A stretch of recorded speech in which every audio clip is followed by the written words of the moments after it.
much. This is too personal. But we've got with us Mr. Brad Pitt, ladies and gentlemen, the star of, I don't know, some movies. Otherwise known as the Toxic Avenger. Thank you. I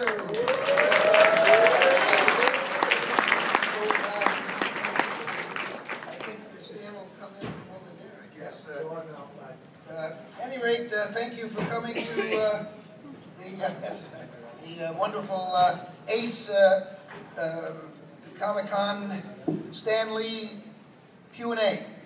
My name is Lloyd Kaufman. I'm the president of Troma Entertainment, the oldest independent movie studio in the world, and the only movie studio that has been able to go for almost 40 years without ever having had a hit.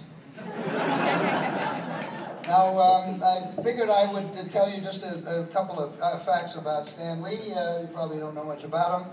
He was a young man who distinguished himself as one of the greatest inkpot fillers the world has ever known. He was in the inkpot filling Hall of Fame.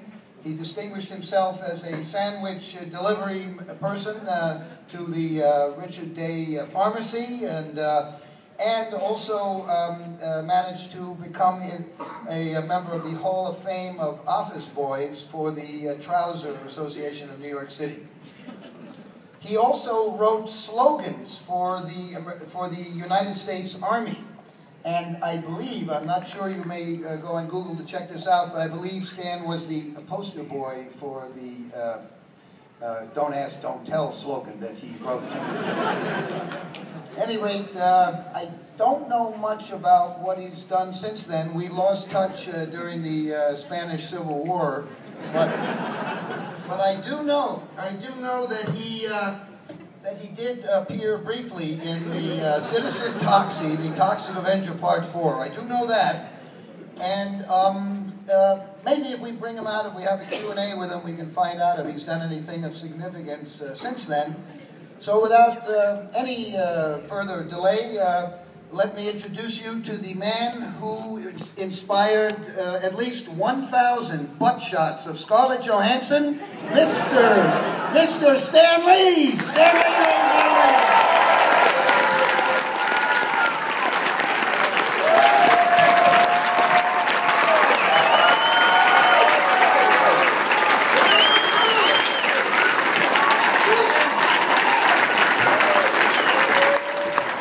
Thank you, culture lovers. I couldn't hear what he was saying back there. I hope it was something good. I heard laughter. I resent that. I'm supposed to be the funny guy. What are all these things you were showing? Nothing at all, Stan. You Probably all Troma stuff, knowing him. Usually when he introduces me, he spends the first 20 minutes talking about Troma. And by the way, we have Stan Lee here. Well, we do have Stan Lee. Well, you're stuck with me. Would you like to ask Mr. Lee a question, perhaps? Oh, you're starting off on the wrong foot already. All right, go ahead. Every foot I have is the wrong foot. What if I don't know the answer? You will. The one thing, folks, Stan Lee's brief cameo in Princess Diaries Part 2 is off limits. No, nothing about that. You're probably the only guy who remembers that, or admits to remembering it. Did anybody here see the Princess Diaries Part 2? One of my crowning achievements. You know, I had forgotten all about that one. See? By the way, Mitt Romney was so impressed with Stan's brief cameo in Princess Diaries Part 2 that he has decided to rename his entire campaign after that very movie. Ew, that was a bad... my Mitt Romney joke didn't go Shall we start over again? Yes, Stan. This is the one guy I always introduce him. I say, I like Lloyd Kaufman in spite of, and then there are millions of things I can say. Thank you, Stan. Who has a question for Mr. Lee? You notice I mention your name a lot. Thank you, Stan. Good buddy. Yes, sir. Stand up. Okay, so you make like hundreds and hundreds of different characters. Are there any new characters running through your mind? Stan, are there any new characters running through your mind? Oh, all the time. In fact, I can see you being a character. A colorful-looking young man. Well, I don't just have characters running through my mind all the time, but it's funny, you know a lot of people, and whenever you have to dream up a character, you figure somebody like him would be good, I'll just exaggerate him a little more. Or somebody like him, well no, he'd never be good. But there are other people who would be good. You know, Stan has revisited the Hulk, and he's coming out with a new superhero called Newt Gingrich. That was pretty good for on the spot, no? That was pretty good for Lloyd Kaufman. Thank you, Stan. You know, Did you tell him that we did a screenplay together years ago? I didn't think you wanted to know that. I didn't. When we were kids, well, when he was a kid, and I was a little younger, he was just out of college. We got together and we did a screenplay about a witch. And we'd both been so busy, we never finished it.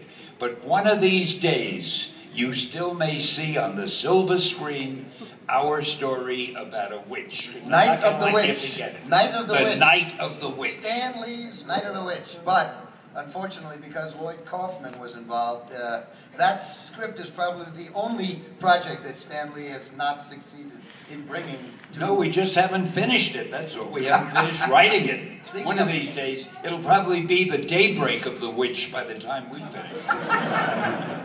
Speaking of Finnish, it was a Finnish producer that came very close to producing. Isn't he still working on it? I think he's trying to raise money for it. He writes me letters every few months. I have to answer them, and they're in Finnish. It isn't easy.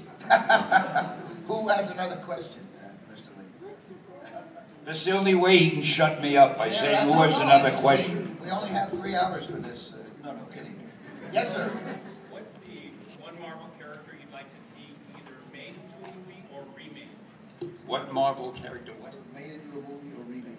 Oh, the two that I'm waiting for eagerly are the Black Panther and Doctor Strange. And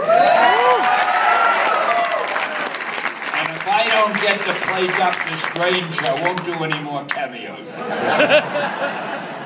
By the way, oh, sorry, please. I was going to say that there's one other, too, that's in the works. At least it's being considered and talked about and perhaps written, and that is Ant-Man. I think they figure it'll be a low-budget movie. It'll be inexpensive to do because he's so small they won't have to. By the way, Stan says that his Spider and his Ant-Man will be in the no-fly zone. And he's my friend. I've got to be nice to him. By the way, whenever he says, by the way, I cringe a little at what's coming next. We should all give Super Turp,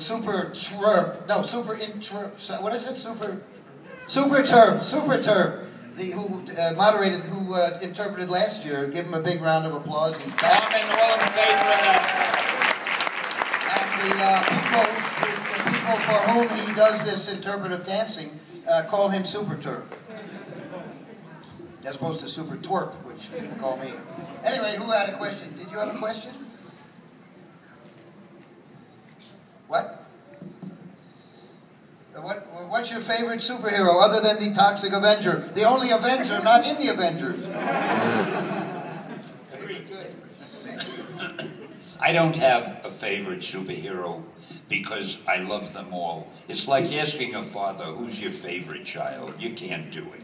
And sooner or later, when they decide to do a Super Stan, that'll probably be my favorite. They haven't gotten around to it yet.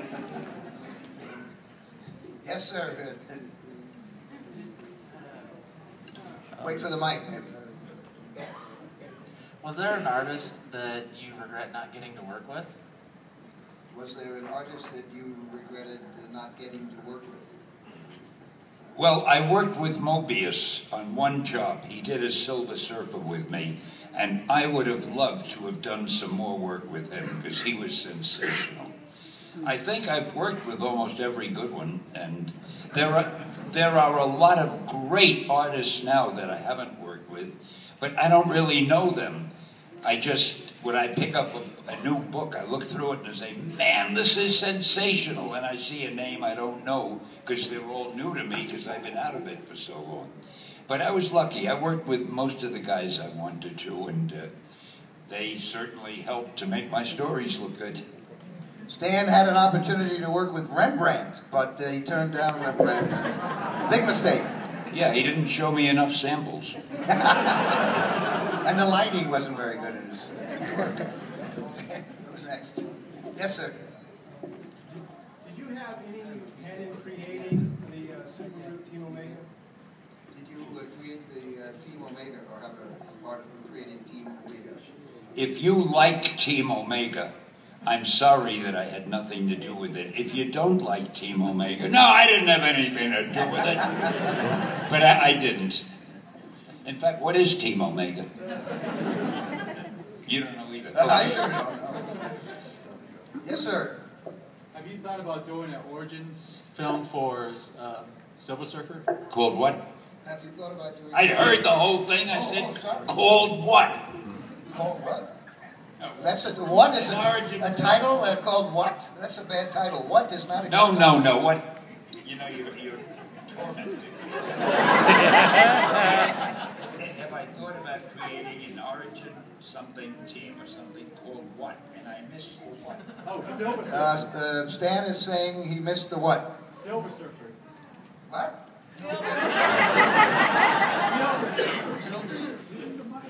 Silver Surfer.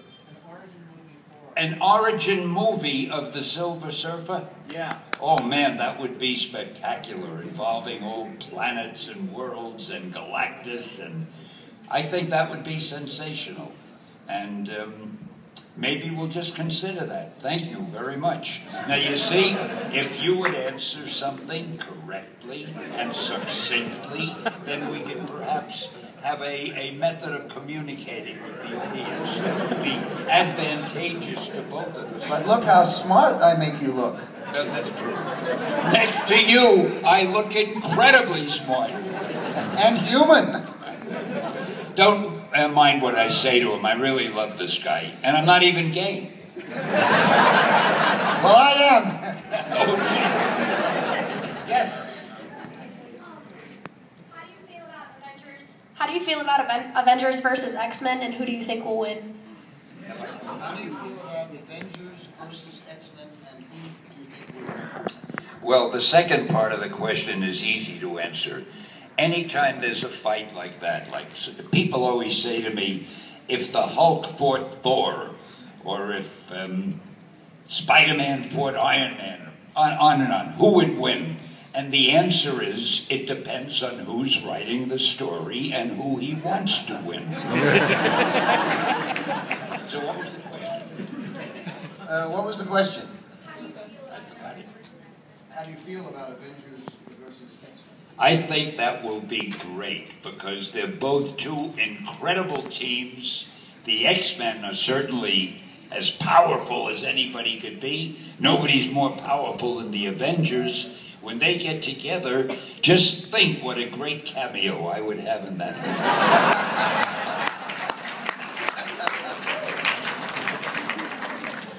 The madam there.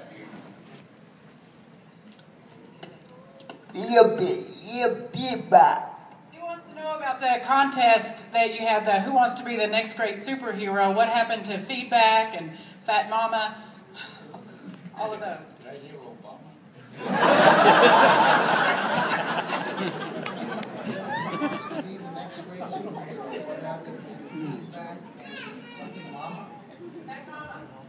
Oh, you mean from the old television show?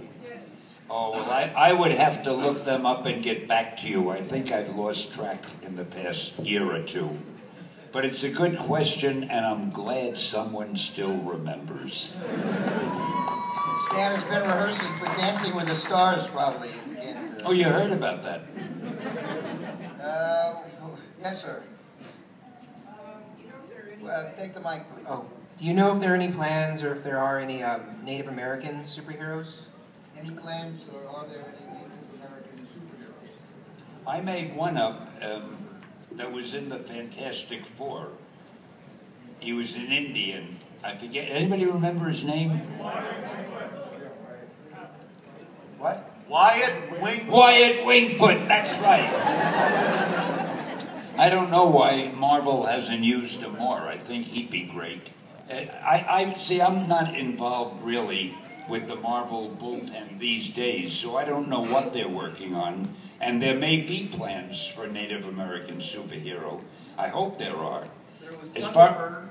What was that? There was Thunderbird in New Mutants back in the 80s. Pay attention. What was that? Back in the 80s, Thunderbird. Right. Even in the 80s, I was sort of away from... See, what happened was I was involved with Marvel, well, since the start, until around the end of the 70s, and then they made the terrible mistake of making me the publisher, and I stopped writing, and I started doing other things, like traveling around speaking to audiences. Now that you see how I speak to audiences, you're probably wondering why I did it. And I never really had time to follow the books carefully because I was so busy. So I don't really know what's going on in the books now. They send me copies every month, and what I do, I look at the covers just so I have a rough idea of what they look like. And I see all these names of artists and writers that I don't know. And then I thumb through them, and the books look so great, but I don't have time to read the stories. So you've got the worst guy in the world sitting up here to answer questions about Marvel, but you're stuck with it.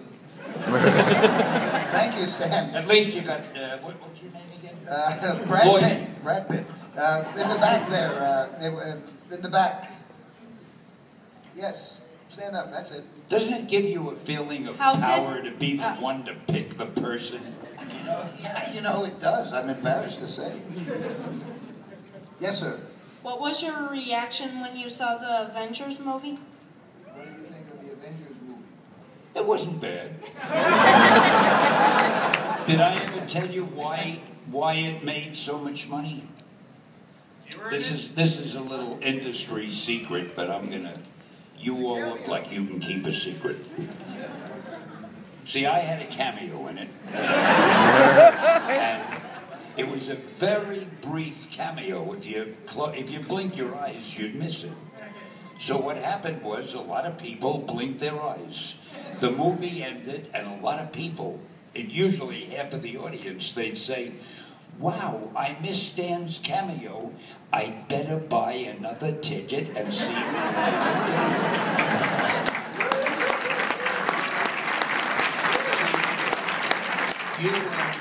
You probably all wonder why those cameos are in the movie, because really, who needs them? That's the reason. That's why the movies do so well.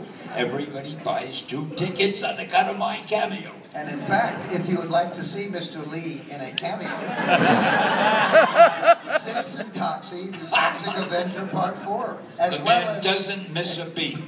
Also, I believe, parts of The Family and a number of other Troma classics available safely and securely right here at ACE. And the Troma booth. Yeah, the Troma booth. It's incredible. And Lloyd Kaufman is there. He's my favorite director, signing for free. Yes, sir. Did you tell them about the books you've written, Lloyd? Yes, there's a book available called Sell Your Own Damn Movie, and the introduction is by Stan Lee. Magnificently written. And what about your other books? This man has more books for sale. Make your own damn movie. Tells you how to make your own movie. Direct your own damn movie. You come to the Troma booth, you will meet incredible people there. And you'll find out how to make your own damn movie, right? Yes, sir. All right, that's enough for you. Let's get back to me. It's all inspired by this man. Here Naturally. you go, believe me. I was at Yale University, minding my own business, trying to do something useful with my life, and I discovered Stan Lee's comic books. I know, it's hard. My life was ruined. It's hard to believe this man went to Yale when you listen. You know, stranger things have happened. Anyway, we should, yes, please. Now, Stan, I was just curious, since you're the man behind all these amazing characters, is there ever any possibility of there being a biopic about your life? Yes. And if so, who would you have play you? The younger you. You can play a biopic about I see. There is a documentary that some some people who didn't know any better produced. It's called With Great Power, and it's showing around in different theaters. It's a little embarrassing, a whole movie about me. But no, your question was different. Who do you want to play? You mean actually a movie, a biography of me? Well, let's see. Is Brad Pitt available? Perhaps Tom Cruise. I don't know. Clark Gable isn't around anymore, or Errol Flynn. It would be hard to get the proper person to play me. I know. Maybe Chris Hemsworth, who played Thor, if he bulks up a little more. You know, I look over there. I never know where the question is coming from, but for some reason they all sound to me like they're coming from there. So if you're over there and I'm looking there, don't be offended. I don't know where the hell you are. There's somebody waving a placard.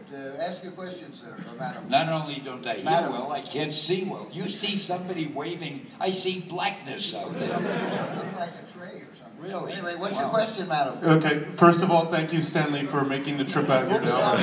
What's your question, sir? Sorry. Yeah. Don't interrupt his I can't determine gender, sorry.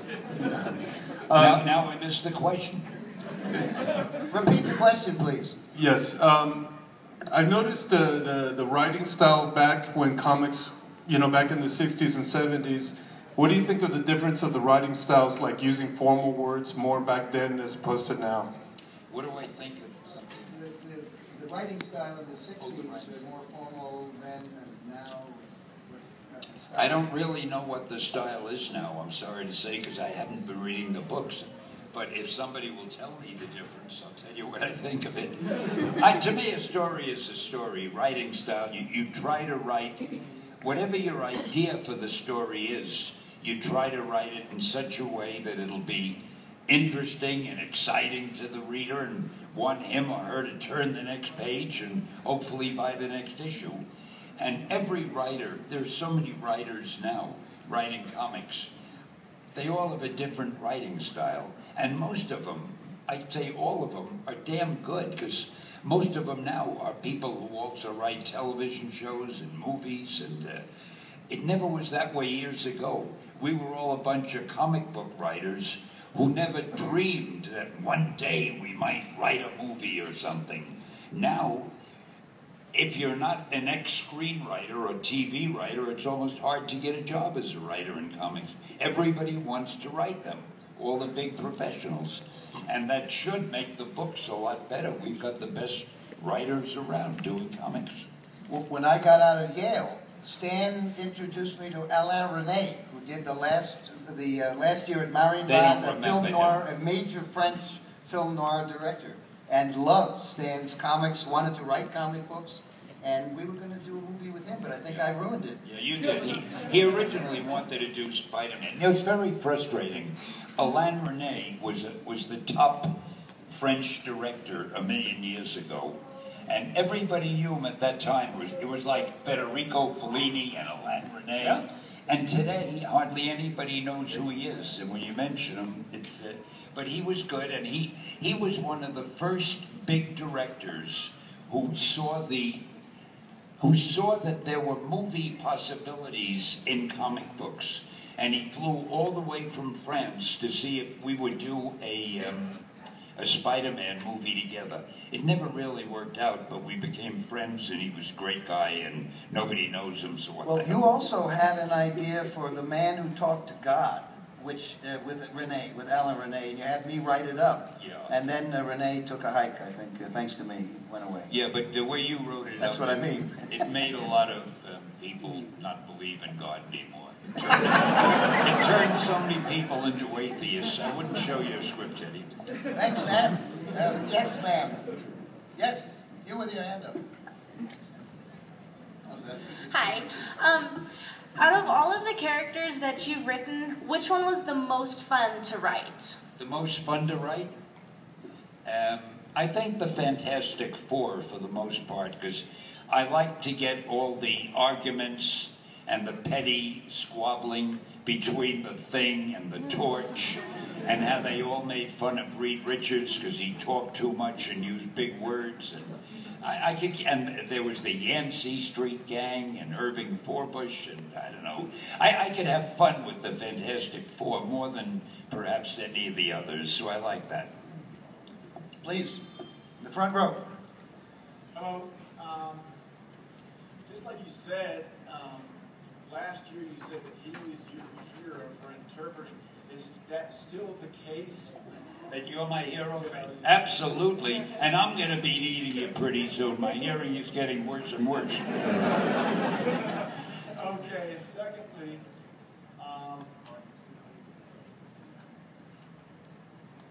would there ever be maybe a possibility for a deaf superhero? Absolutely. We've already had a blind one, and I can't see any. See, the only thing is, it's hard to make it visual. In other words, if a hero is deaf, how do you know he's deaf unless he says I'm deaf? And visually, there's no way to tell. But I'm sure we could. Sooner or later, somebody will do it. I'm sure of that. Hey, I just realized something. I could see myself on a screen over there. I look great. Some guy with me. Yes, sir. Mr. Lee, what do you do to relax? What do I do to relax? I do panels like this. You don't have to think. Yes, ma'am. Serve as an inspiration to a lot of people in the comic industry. I wonder, who was your inspiration? Who was your inspiration, Stan? Oh. Well, I guess to begin with, Joe Simon and Jack Kirby, because when I went to, thank you, Simon Kirby Page. When I first started work, I worked for them. I was their assistant. And boy, they were great. They could dream up stories like that, and their illustrations were wonderful. And I was a big Simon and Kirby fan in the beginning. There in the back, please.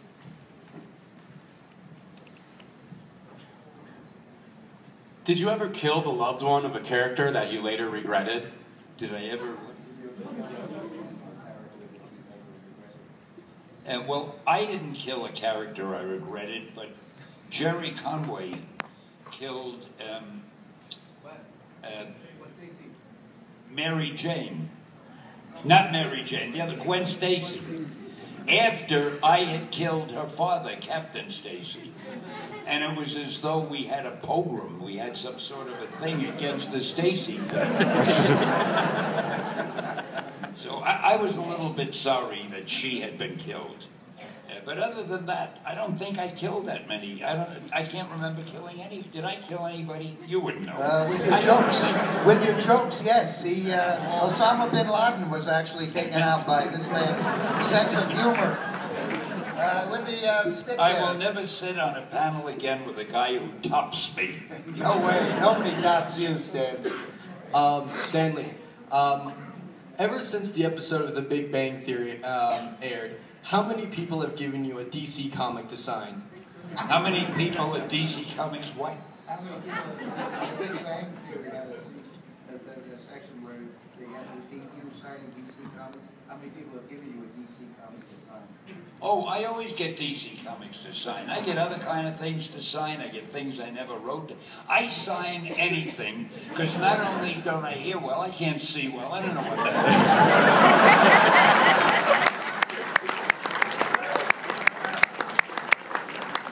I love being on The Big Bang Theory. I wish they'd ask me back. Write a lot of letters.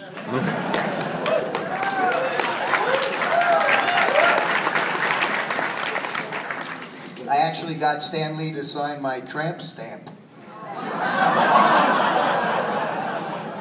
Don't tell him, though. In the back there. After the success of the Avengers movie, which other of your characters have been greenlit to come out? Repeat it, please. After the success of the Avengers movie, all the money it made, which other characters have been greenlit to come out of your After characters? the Avengers, big success, which of the characters have been greenlit to reappear? Oh, they'll all be reappearing. You'll see them over and I mean, Marvel isn't going to stop. They're on a roll. You'll see them. Can you hear all the questions clearly? I can hear half of them. I'll wait for Lloyd to complete it. Good thing Lloyd is here. Thank heavens for Lloyd, ladies and gentlemen. On the right, in the back, please.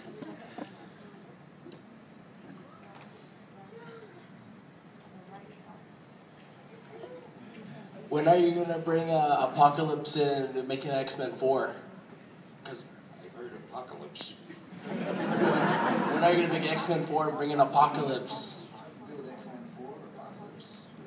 I really don't know. I don't know what they're working on as the next X-Men movie, and they haven't called me to tell me about my cameo yet, which is the only thing really that I'm concerned with. By the way, fast-breaking news, considering you're talking about the cameos, you hear this first, but Troma is remaking this summer the Class of Nukem High, Return to Nukem High, and we have a cameo for Mr. Stan Lee. Did I do one?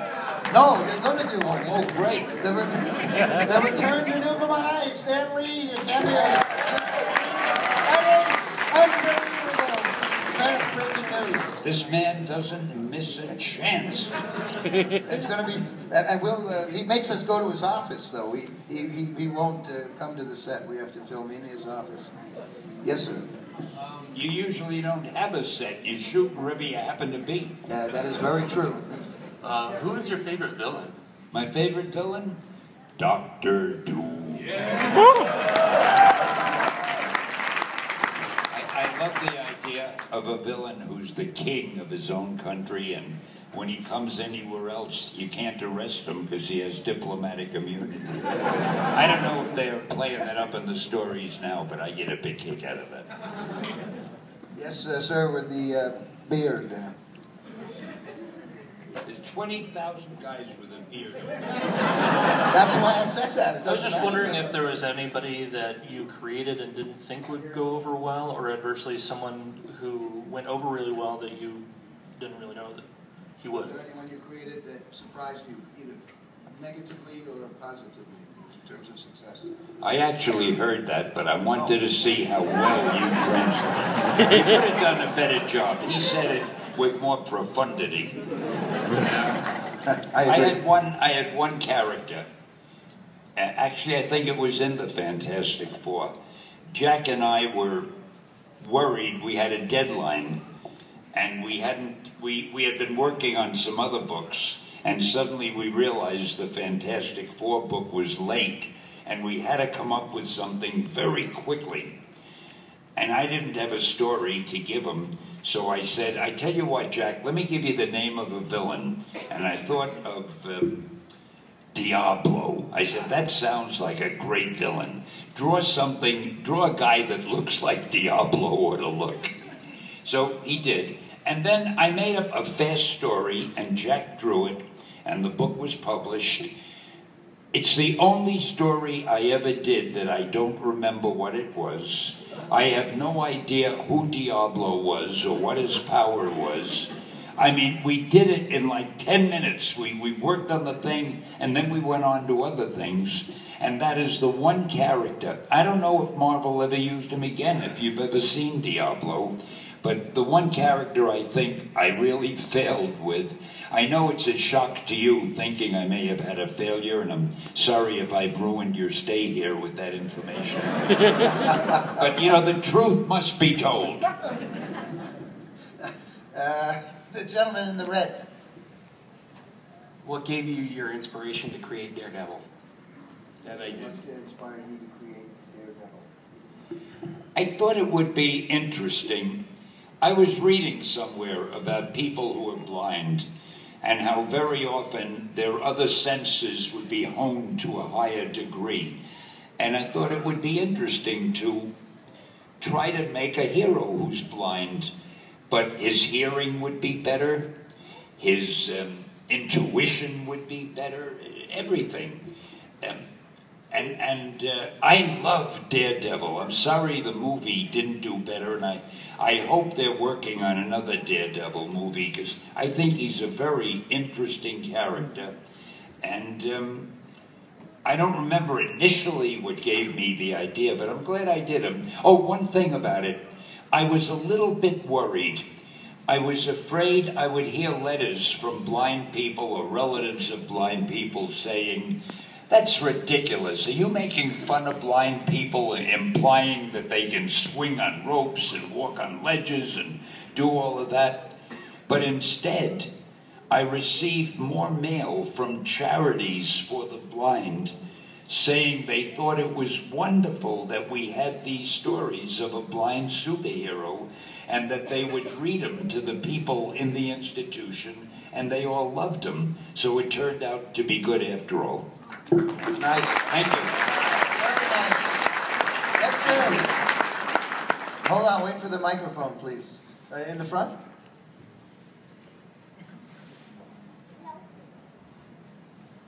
I came from Mexico. I just celebrate my birthday here, coming because I just went a trip to see you here in Albuquerque. And I want to ask you, what inspired you to make cameos? What inspired me to make what? Comics. Comics? No, Oh, cameos. what? Cameos. Oh, cameos. You're a hell of a help. By the way, actually, I wasn't inspired to do it. I never thought of it. But when the first X-Men movie was being made, the director, Brian Singer, whom I knew, he said, "Hey, Stan, just for fun, why don't you get into one of the scenes?" And he had me in the background on the beach selling hot dogs or something when one of the characters walked out of the beach onto the sand, and he passed by, and I was in the background just putting mustard on a hot dog. That was all. But the next time they did a Marvel movie, I forget which one it was, the director said, "Hey, Stan, why don't you do a little scene in this?" And then another guy said, "Do a scene in this movie."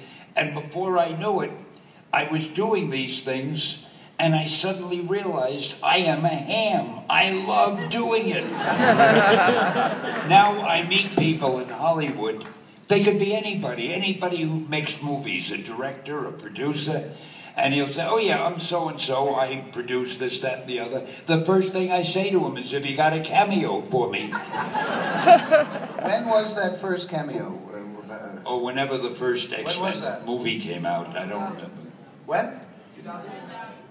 This was before then. Troma discovered the Stan Lee cameo. Citizen Toxie, ladies and gentlemen. You were to blame for It's it all all. thanks to Troma.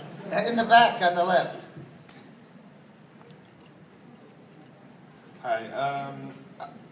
Me and my tattoo artist were talking when I was finishing up my tattoo of you, and he asked me the question, has there been any art based on you, Mr. Lee, that you find offensive at all? Has there been anything I find The offensive? tattoo artist apparently tattooed your face onto somebody's body. Is there any art based on you that you find offensive? Not really. I mean, if somebody wants my picture on part of his or her body, that's their decision. It has nothing to do with me personally. I guess I'm flattered that somebody would even think of me. Yes, sir, with the glasses. That's you? Yes? Oh, sorry, Mike is coming. That poor guy is running up and down the aisles and nobody even gives him a mention. Hi Stan, my question pertains Spider-Man, which you co-created with artist Steve Ditko. In the original 37 issues, every single supervillain you created, the Vulture, Sandman, Green Goblin, they all have green on them somewhere. Is there a reason for this, or just kind of turned out that way? No, it was just coincidence. I like names that sound good, and if a guy's name is, and I like adjectives. So if I come up with a character called the Goblin, I look for a name to put in front of it, and what's better than the Green Goblin? If I have any other greens, I don't even remember them, but It's probably just because I only use names that sound good. You see, basically, I should have been a songwriter. I have this ear with a perfect pitch for sound. And if you believe that, yeah. Don't let him sing, folks. In the back, the man with his hand up. That was pretty sublime. He's like an Olympic sprinter. How do you enjoy doing voiceover work, more specifically your guest spot on Robot Chicken? How do I enjoy voiceover?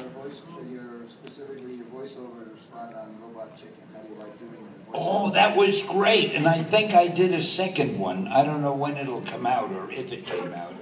I love doing voiceovers, and I'm doing a lot for Marvel. They have these cartoons, these Spider-Man and so forth, and Super City cartoons, and I play a janitor in one of them, which is a little bit humiliating. And in one of them, I'm a mayor, but for the next season, I'm trying to get promoted to governor or president or something. But they're fun. Yes, they're to the left. I think there's somebody with a painted face, I believe. See, the lights should be off here, and they should be shining on the audience. Beautiful non-male person. In your comics, why don't any of the villains win? What? Why don't any of the villains win? Hold on, repeat. You got a bigger laugh than Stan Lee did. In your comics, why don't you make any of the villains win? Oh, sorry. Go with your question. Hello? Hello? This is important. Oh, it could be my wife. Come on. There's nothing more important than the wife. I'm trying to hear myself the last part. It sounded like you said. How come none of the villains win? Why don't the villains win? You know, nobody has ever asked that question before. Give that person a no prize. Why don't the villains win? I think if the villain won, he or she would probably kill the hero, and that would be the end of the series. So it wouldn't be good business. But for another reason, we never want to give the readers, some of whom are young, the feeling that crime does pay, and that the good guy can lose and the bad guy can be triumphant. It's, unless you are a bad guy, it's an unsatisfying ending. What? Never mind that. What was the phone call? Do you realize you've got thousands of people here? It's my wife. It is my wife. Hey, Patty, how are you? You're interrupting him in the middle of a big panel, and you're setting a terrible precedent. It's the New York Film Commissioner, and she is saying that you all should join the www.therealstanlee.com. What else? Oh, you should subscribe to www.youtube.com/World of Heroes. And, follow at The Real Stan Lee. Was nobody else available to share this panel with me? Oh, you say follow at Lloyd Kaufman? And incredible, at Lloyd Kaufman on Twitter. I had no idea. Well, thank you for calling. Stan, anything you want to say to my wife? Yeah, and next time try to call at a more propitious moment. But I love you. Okay, I'll bring. Yes, I will pick up milk. Yes, I will pick up milk. His wife is wonderful. She should be here, and he should be home making the phone call. Sorry, I apologize. Apologize to them. I apologize to you on behalf of Stanley and my wife. But I think Stan, speaking of sort of existential heroes, didn't you create a new one, Forever Man, based on the life of Bill Clinton? Yes, Lloyd. Next question. A bad Bill Clinton joke. Sorry, my wife did that to me. Yeah, go ahead, in the back. Go ahead in the back. I'm going to have to teach you how to articulate these things. What should I say? Go behind in the back? Go behind? That's where the tattoo was. If there's going to be a Deadpool movie? Uh-oh. Say that again, please. I was Do you know if there's going to be a Deadpool movie? Will there be a Deadpool movie? You know, the chances are there'll either be a Deadpool movie or they'll use him in some movie because he's very popular. A lot of people have asked that. And movie producers are not dumb. If they know somebody is popular, they're going to put that somebody in a movie. So just wait and see. If you came, I'm probably talking to a guy who's over there and I'm looking over there. I don't know. There's some kind of firefly thing going on. Is that a question, that light? Do you have a question? Yeah, actually, my Can you daughter turn it off, misunderstood. please? Turn the light off. My daughter misunderstood who you were, and she thinks you're Spider-Man. Could she say hi to you? What was that? Something about Spider-Man. She'd like to say hello to you because she thinks you are Spider-Man. Well, hello. I'm happy to say hello to anybody these days. So, hello. That was the easiest question I ever answered. Thank you, Mr. Lee. Thanks. So besides Citizen Toxie, which I understand is available on DVD somehow, of all the film and TV work you've done, what has been your favorite cameo or piece of work? My favorite cameo? I kind of like the one in the Fantastic Four movie where they wouldn't let me in to the wedding because they didn't think I was Stan Lee. But I love them all. Wait till you see the new Spider-Man one. It's very funny. I don't say anything, but I hold your attention on the screen for a good 3 or 4 seconds.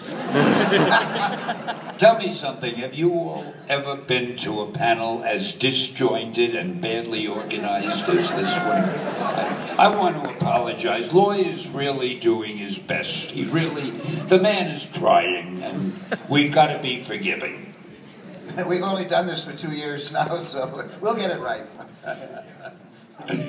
Over on the right, please. I believe there's a gentleman with the glasses there. So I grew up, well, I'm still growing up, I'm only 22, but I grew up watching... What did you grow up on? Which? I grew up watching X-Men and, you know, the old cartoons like SWAT Cats, and I felt that there's been kind of a downfall in, like, the creative works of, you know, cartoon TV series. Like, they've really taken a lull over the last 10 years. Do you see, you know, producers taking a renewed interest into the cartoons? Because I feel like this generation, you know, after me. I heard everything he said except the key words. Well, do you see? Do you want me to repeat it? The state of cartoon art, is it the cartoons today doesn't feel as good? Yeah. Will they come back? Great art. Like, because there's a lot less, you know, cartoon series than there were in the 90s versus the 2000s. I don't quite understand because the artwork that I see in the comics today, what I look at, looks beautiful. I'll admit it doesn't look as cartoony as it did because years ago they just drew in pen and ink or brush and ink and they used their regular color, bright colors, but now the illustrations, they look almost like paintings. I mean, they look like illustrations rather than cartoon drawings. So there's that difference. And if you mean, will they ever get back to the old style of looking like cartoon drawings, this is a guess, and I'm no better informed than anyone else, but I would guess not, because I think this new style is more impressive to more readers. It was more geared towards the lower number of high-quality cartoons, not television. I didn't hear that. He's talking about TV cartoons. TV cartoons? Well, now you lost me totally. Are the cartoons based on comic books better in the 90s or now, basically is what he's saying? Because they were better in the 90s rather than they are now. The guy regrets that he feels that cartoons made from comic books in the 90s were better than what you get now. What do you think? Oh, I don't know. I don't even know what cartoons you're talking about today, because the only ones I'm involved in are for the very young kids, and I think they're great. If there are any others, I haven't seen them. Yes, sir. The red T-shirt. Which is your favorite X-Men character and why? Favorite X-Men character and why? Oh, I like them all. I think Wolverine is absolutely great. I wish to hell I had made him up. But I used to like, when I first started the series, I was going to make the main hero the Angel. I had all plans for him. And I liked the Beast because he looked like the Beast, but he was the most intelligent one. He used a big vocabulary. I like characters that go against type. But now there are so many of them, and they're all good. I mean, it's hard to have a favorite. In the front row, did you have a question? What? Why did you invent Voltron? Who's Voltron? Voltron. I don't remember inventing Ultron. It's probably something else I got the credit for that somebody else did. I'm sorry. Yes, sir, here in the front. I was just curious, you've had such a big career, you've done a lot of different things, television, comics, all that. What do you consider to be the highlight of your career for everything that you've done or been involved with? What is the highlight of your career? Probably sitting here at this panel with Lloyd Kaufman. No, it's really hard to know something like the highlight of your career because everything is so much fun and it's so exciting, and wherever I go I meet people who are really nice and they're interested in comics and they're interested in movies. Every day is a highlight, really. I think the big highlight was when I got involved in movies, because in the beginning it was just comic books. All of a sudden, we're into movies and television and DVDs and the internet. So all of life has gotten so much more exciting. There's so much more to do. So every day is a highlight. The gentleman in the checked shirt. I thought my Bill Clinton joke was better than that. In the checked shirt, please. So, Stanley, you turn 90 this year. What are you going to do for your 90th birthday? Guy says you turn 90. What I do every day, go to the office, and I don't pay much attention to birthdays. See, I don't feel any older than when I was 87, 88.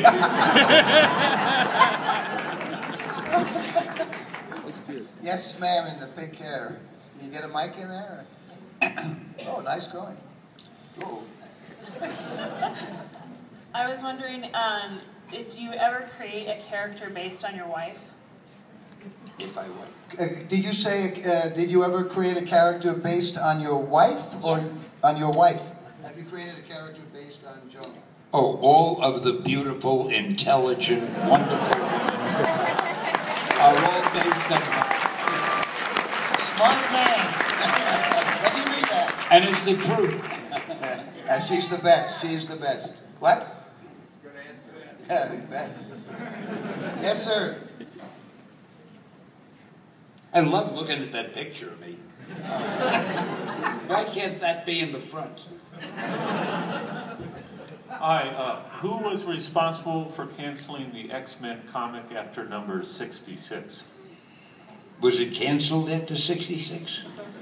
You people with these great memories. I didn't know it was canceled, and if it was canceled, it was probably the publisher, because it probably wasn't selling too well then, or there were other books selling better and he didn't have enough artists to do all of them.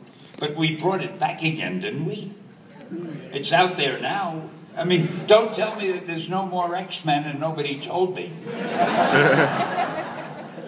The person holding up the Poultry Guy's Night of the Chicken Dead poster. What? Now I didn't hear what you said. He's holding up Poultry Guy's poster. Oh, Poultry Guy's well, good for him. Very important film. What's your question? You're not going to ignore that. So I heard that Spider-Man is actually one of your favorite characters, kind of based upon you, and he has a good sense of humor, kind of like yourself. And I was kind of curious, did you have any creative influence or anything with Deadpool, because they kind of share the same comedy and stuff like that?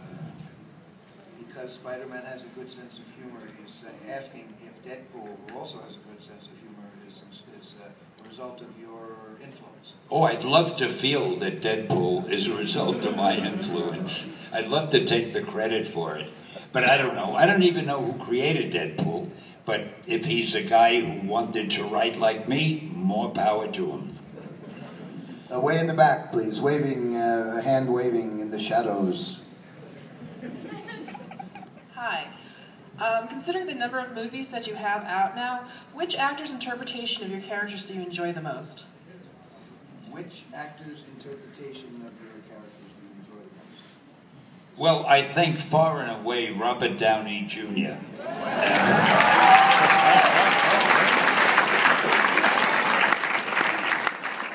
But they're, is that you or me? That's you. I never Stan get Lee's it phone. wrong. I'll bet you anything it's a wrong number. No way. It always is. I don't even know how to work this. Oh, I can push that. Hello? The guy who's in the new Spider-Man, he's kind of emo, isn't he? Nobody there. Do you think he's too emo, Stan? I'm the only guy who isn't good at using an e-phone. I probably did something wrong and cut out whoever was I think calling. I just gave you a pocket call, actually. Probably me. Well, it doesn't matter. Any rate, a question for Mr. Stanley. Who has a question? Wait, I didn't answer the other question. Oh, sorry. Wasn't there a question? All right, we'll go on. Yeah, the person asked you who is your favorite film director. You answered Lloyd Kaufman, if I remember correctly. It's a good answer.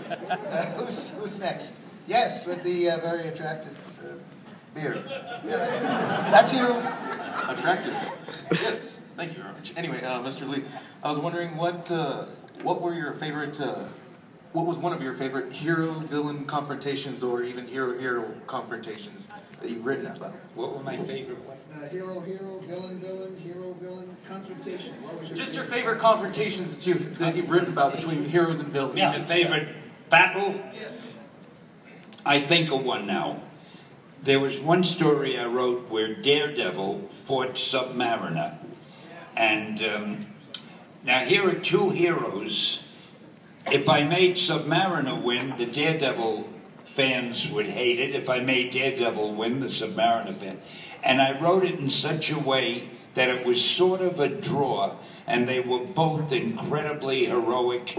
And when the story ended, Submariner walked back into the sea thinking Daredevil was a very worthy foe, and Daredevil felt Submariner was great, and I thought it was one of my crowning achievements. And it was. And it truly was. Last question. Sorry. Madam, in the orange, very beautiful salmon, rusty orange. If you battle against Thor or Hulk, who would win? The battle against Thor and the Hulk. Who would win if Thor and the Hulk had it out? The answer that I've given so many times, it depends on who's writing the story and who he wants to win. These characters, this will come as a surprise, and I don't want it to go any further than this room. These characters are fictitious. When a writer sits down to write a battle, he can say, I'm going to have Thor win, and he writes it so that Thor will win. Or he can say, I want the Hulk to win, and he writes it that way. You see, a writer, in a sense, is like God. He can make anything happen. He can bring somebody back from the dead. He can kill them. He can do anything. And that's why I chose to be a writer instead of the President of the United States.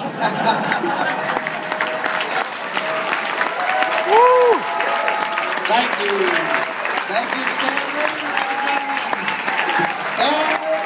You